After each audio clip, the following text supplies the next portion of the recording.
Salam Indonesia, salam Nusantara dari Sabang sampai Merauke, dari Miangas sampai Pulau Rote. Mantaplah iman kita, mantaplah kasih kita, mantaplah pengharapan kita. Tentunya dalam Yesus Kristus menjadi Tuhan dan Juru Selamat kita dan Juru Selamat dunia. Jangan katakan bahwa Yesus bukan Tuhan, jangan katakan pula bahwa Yesus bukan Juru Selamat. Walaupun di luar sana ada banyak orang mengatakan Yesus bukan Tuhan, Yesus bukan Juru Selamat.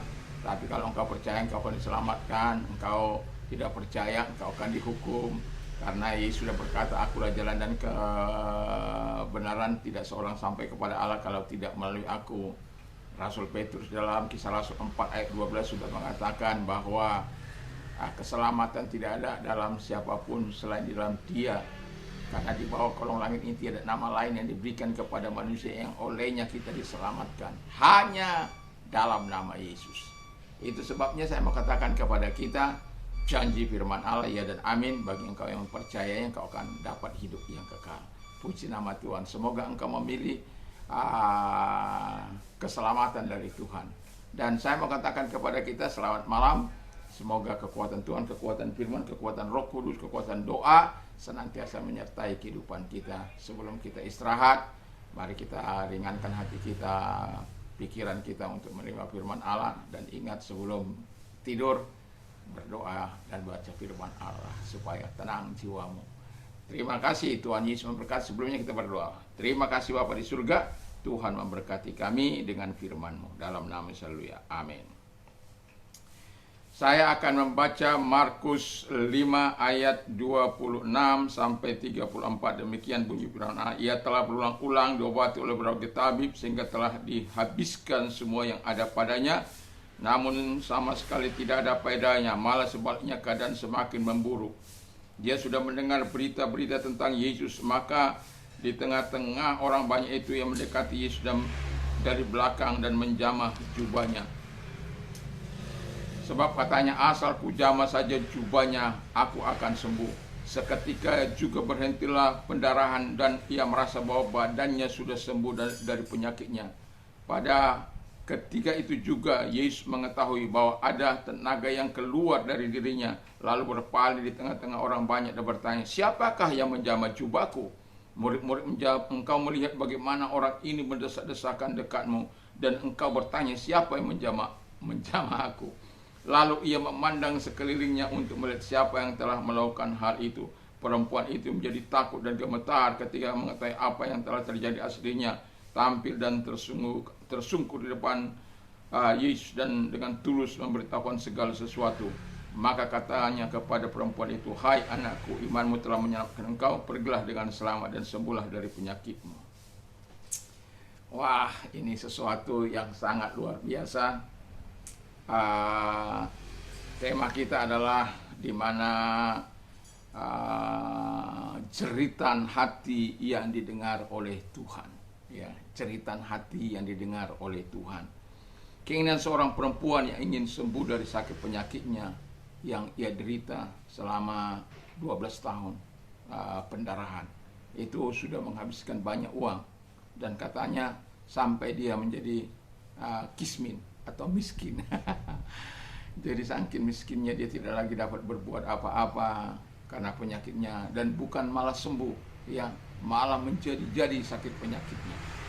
Dan itu sebabnya di dalam bagian pertama saya mau katakan, ia berupaya untuk sembuh dan tak pernah menjadi sembuh. Tapi ia tidak pernah menyerah. Nah, itu. Walaupun tidak pernah sembuh, tapi ia tidak menyerah. Ini sebuah kelebihan. Ia berupaya untuk sembuh, tidak pernah menjadi sembuh, tapi tidak pernah menyerah. Kalau orang, ya, saya dulu di sini ada orang karena sakitnya yang sudah bertahun-tahun tidak bisa sembuh, dan pada akhirnya dia bunuh diri karena dia pikir dia akan mengakhiri segala penderitaannya. Dia pikir dia akan bisa mengakhiri seluruh sakit penyakitnya, tapi justru itu membuat perkara baru dalam Tuhan. Jangan pernah, ya, ada kuasa Tuhan, ada Yesus yang siap menyembuhkan engkau. Tabib di atas segala tabib, dokter di atas segala dokter. Asal engkau beriman sungguh kepada Dia, mengasihi Tuhan, taat kepada Tuhan, Dia akan menyembuhkan engkau. Dan wanita ini karena sudah habis hartanya, tidak ada lagi satu. Dia sudah mendengar ya tentang nama Yesus itu. Maka yang dilakukan adalah ia datang kepada Yesus. Ayat 27-28. Kalau ya setelah ia datang, dia sudah mendengar kebesaran nama Yesus, tabib dia segala tabib, dokter dia segala dokter, yang mampu membangkitkan orang mati, yang mampu mengadakan mujizat, yang mampu melakukan segala perkara. Tapi dia belum pernah melihat Yesus itu. Tetapi ketika dia melihat Yesus, dia berkata, asal ku jamah saja jubahnya aku pasti sembuh. Wow, itu sesuatu yang sangat luar biasa. Asal ku jamah saja jubahnya aku pasti sembuh. Di tengah rengsekan, di tengah lemahnya tubuhnya, di tengah lemahnya keadaannya, di tengah sakit penyakitnya, dia merengsek masuk untuk menggeser orang-orang yang merapat kepada Yesus. Sampai akhirnya dia dapat masuk dan menjamah jubah Yesus. Dan pada akhirnya ketika dijamah, betul-betul sembuh oleh kuasa Tuhan. Dan Yesus merasakan bahwa ada keluar ini kuasa aku ini. Makanya murid-muridnya, ada-ada aja Tuhan ini. Lihat aja banyaknya orang bagaimana. Siapa pula yang menjamah jubahku. Begitu banyaknya. Tapi karena Yesus tahu apa yang keluar dari tubuhnya, kuasa yang keluar dari dirinya, makanya dia katakan tidak ada seorang yang menjamah aku. Karena kemudian wanita ini menjadi pucat pasti. Ngeri ini. Habis dah saya ini. Saya nggak tahu mau diapakan oleh Yesus saya ini. Tapi dia datang tersungkur di hadapan kaki Yesus. Dan yang mau saya katakan, ketika Yesus bertanya itu, ya tidak sampai mengulang, ya. Yesus tidak sampai mengulang pertanyaan itu, tetapi dia sadar bahwa dia adalah orang yang betul-betul menjamah jubah Yesus. Maka dia sayang ketiga, karena wanita ini orang yang jujur, walaupun sudah habis hartanya, dia orang miskin, karena dia sudah kehabisan harta, tetapi dia kejujurannya tidak membuat dia hilang. Ya, kejujurannya membuat dia berkata, akulah yang menjamah. Dia tersungkur, akulah yang menjamah. Dan tetapi yang dia miliki ada, dia jujur dan dia juga punya iman. Itu yang ketiga dia miliki. Dan sesuatu yang sangat luar biasa terjadi ketika dia mengakuinya di hadapan Tuhan. Semua orang bisa melihat bahwa murid-muridnya mengetahui, oh betul ada yang jawab. Ternyata nggak main-main Yesus ini. Kita pikir dia hanya bercanda, begitu banyaknya orang yang berdesak-desakan kepada dia. Bagaimana kan ada beda antara orang berdesak-desakan antara dengan orang-orang yang menjamah, itu beda ya. Kalau berdesak kan saling mendorong. Kalau ini karena Yesus merasakan ada yang menjamah dia, maka dia berkata, siapa yang menjamah aku gitu. Karena ada sesuatu yang keluar, kuasa yang keluar dari tubuhnya, yang ditarik oleh wanita ini karena imannya. Ya, seorang yang jujur, dia yang ingin sembuh, dan pada akhirnya dia mengalami kesembuhan itu. Tetapi dia harus membuktikan bahwa dia adalah orang yang jujur dan orang yang beriman. Orang beriman itu adalah orang yang jujur. Orang yang jujur itu belum tentu beriman kepada Yesus. Tapi orang yang beriman kepada Yesus sudah pasti jujur. Orang yang jujur kepada Yesus pasti dia beriman. Nah, pada akhirnya kita tahu bahwa kemudian Yesus berkata dengan tenang di ayat yang ke-34. Saya bacakan kepada kita. Maka katanya kepada perempuan itu, hai anakku, imanmu telah menyelamatkan engkau, pergilah dengan selamat dan sembuhlah dari penyakit. Kira-kira kalau dia tidak jujur, kira-kira dia sembuh sementara saja.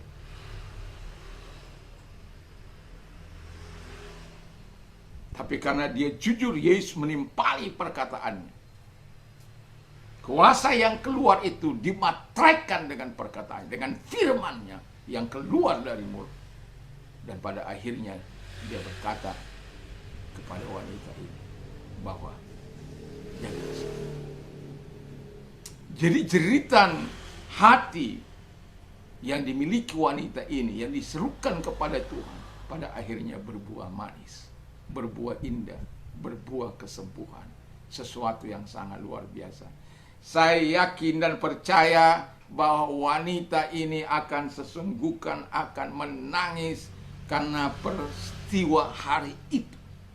Saya yakin dan percaya bagaimana rasa syukurnya, rasa ungkapan ekspresi kekagumannya kepada Tuhan akan diekspresikan dengan begitu tulus dan ikhlas, karena firman Allah berkata demikian. Saya mau katakan kepada kita, apapun sakit penyakit, Yesus masih tetap sama. Jesus Christ is the same yesterday, today and forever. Yesus Kristus tetap sama dahulu, sekarang, sampai selama-lamanya. Kalau engkau percaya, engkau melihat kuasanya. Itu sebabnya saya sejak 1 Maret 1987 saya masih merasakan nikmat kuasanya untuk bersama dengan Tuhan. Dan tidak perlu saya mengeluarkan uang saya ke dokter kalau saya sakit. Saya cukup datang kepada Tuhan dan Dia menyembuhkan saya. Dia menolong saya. Ada banyak peristiwa-peristiwa yang begitu Tuhan nyatakan. Jadi jangan pernah ragu, beriman, percaya kepada Tuhan. Sama seperti wanita, jeritannya selama 12 tahun tidak ada seorang pun yang mendengarkan. Bahkan hartanya habis. Yesus tidak membutuhkan hartanya. Yesus hanya membutuhkan imannya, kejujurannya, dan dia sembuh. Haleluya. Jadi sebagai orang yang percaya, mari berimanlah terus. Miliki jeritan hati seperti wanita ini. Kalau engkau mau menerima kesembuhan dari Tuhan. Mari kita tunduk kepala dan kita berdoa. Terima kasih Tuhan, jeritan setiap orang tidak akan kau abaikan. Ketika kami beriman, tulus, percaya kepada kau akan mendengar. Terima kasih kalau engkau sakit, apapun sakit penyakitmu, datang kepada Tuhan. Sungguh Dia adalah Allah yang maha hadir. Jadi dimanapun engkau berdoa, Dia hadir. Saat ini kalau engkau mendengarkan khotbah ini dan engkau ingin didoakan, angkat tanganmu dan serahkan diri kepada Tuhan dan taruh di tempat yang sakit bagian tangan kirimu dan kita berdoa.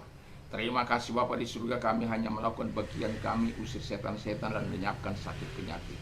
Dalam nama Yesus, segala sakit penyakit yang mereka derita, siapapun yang menderita sakit penyakit ini, aku perintahkan apapun sakit penyakit, aku perintahkan dalam nama Yesus, keluar, dan oleh bilur-bilur daripada Yesus, engkau sembuh oleh kuasanya, engkau sembuh oleh jamahannya, engkau sembuh oleh kuasa Yesus, engkau sembuh.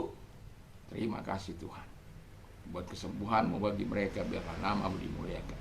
Dan kami juga mau berdoa bagi mereka-mereka yang mengalami beban berat. Yesus sudah berkata, marilah kepadaku hai kamu yang letih sudah berat, aku akan memberikan kelegaan. Jangan pikul sendiri. Saya tahu apa itu beban berat, tapi ketika engkau serahkan kepada Tuhan, Tuhan senantiasa punya solusi. Dia tidak pernah menyerah, Dia tidak pernah angkat tangan.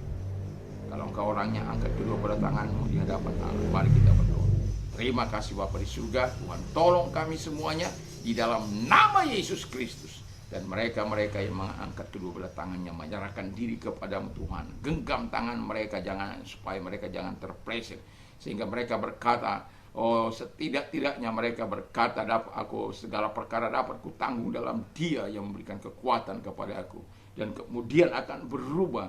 Terpujilah Tuhan yang telah menolong aku dan mengeluarkan aku dari segala kesulitan, penderitaan dan kesesakan yang kualami. Terima kasih buat pertolonganmu Tuhan. Terima kasih buat kebaikan bagi mereka. Dipujilah Engkau, dimuliakan, diagungkan. Dalam nama Yesus kami bersyukur dan berdoa. Haleluya. Amin. Selamat malam, selamat istirahat. Jangan lupa membaca firman Allah dan berdoa. Mantap, mantap, mantap.